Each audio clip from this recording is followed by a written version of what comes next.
Hi, welcome back to Accounting with Vernon.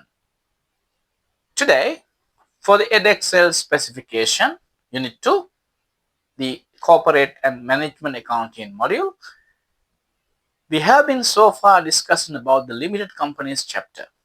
Issue of shares, we have understood what issue of shares is and how it is done.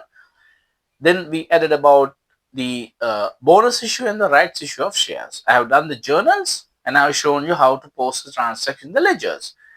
Today, I'm going to take you through another very important aspect of the syllabus, redemption of shares. First, the students have to understand what do you mean by redemption and which shares could be redeemed.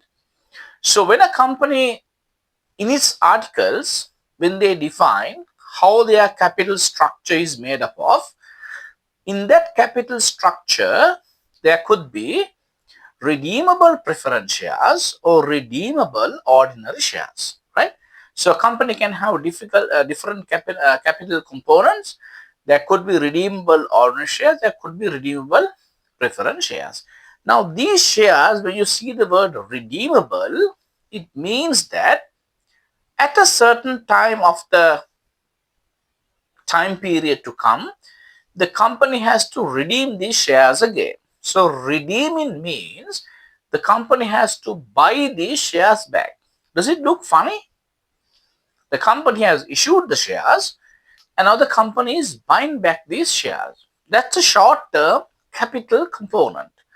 The company has issued these shares to raise capital for a short time in their business module. Now it has come to a time where they have to buy these shares back. That is why it's called redeemable shares. Now these shares comes with a fixed return, right? Students who have done O-levels, students who have already gone through some part of the syllabus understands that there should be a return that anyone is going to invest in, right? So these shares comes with a fixed return, maybe 2% redeemable preference shares or 5% redeemable ordinary shares. There's a fixed return there. It also comes with a period in which they have to be bought back, right? So there will be two specific time frames there. For example, if the shares were issued in 2024 or 2025, when the shares are issued as 6% redeemable or preference shares, okay, let's take redeemable preference shares.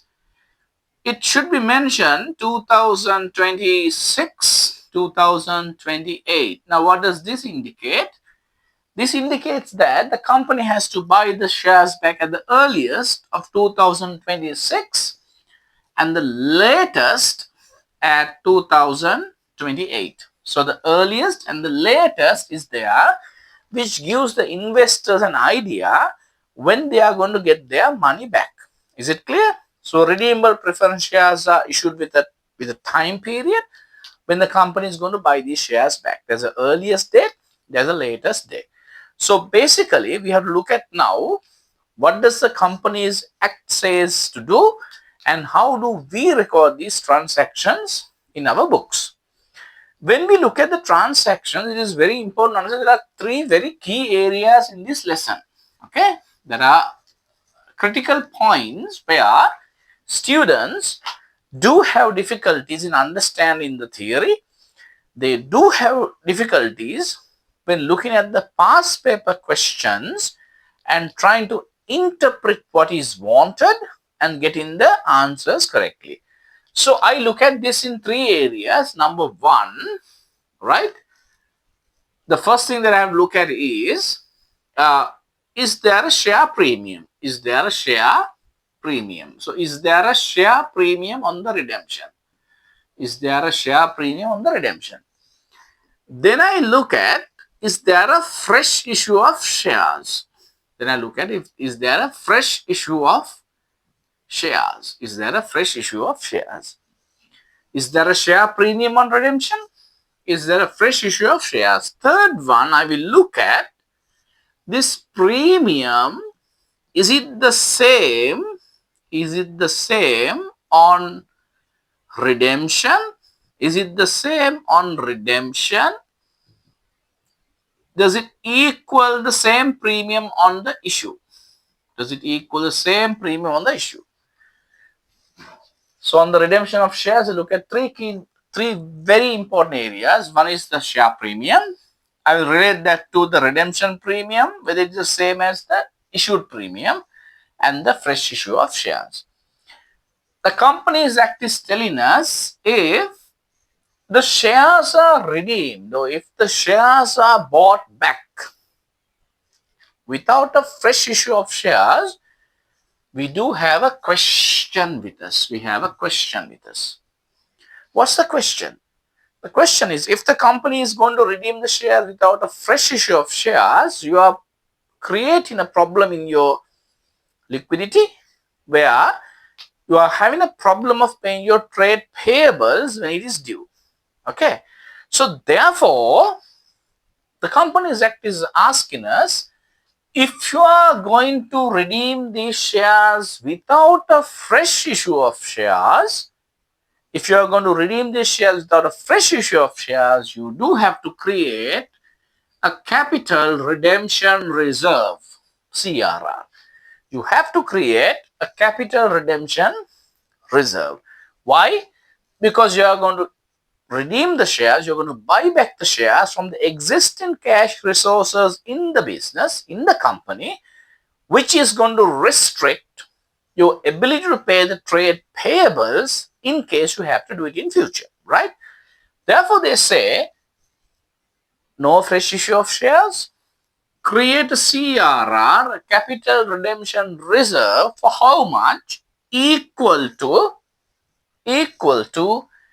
the nominal value, equal to the nominal value of the shares redeemed.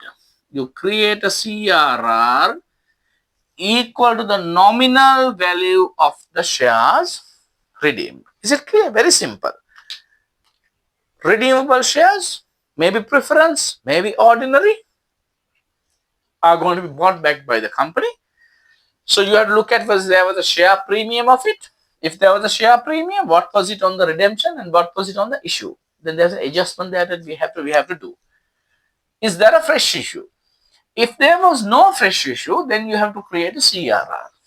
You have to create a CRR, a capital redemption reserve. For how much?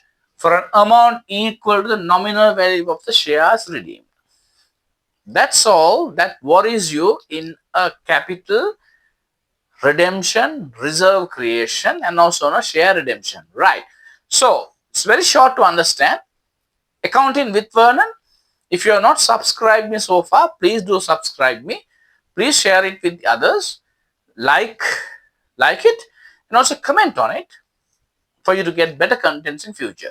Thank you very much. My next episode is going to be on the journal entries on the redemption of shares. Stay tuned, and I wish you a wonderful evening. Take care. Bye.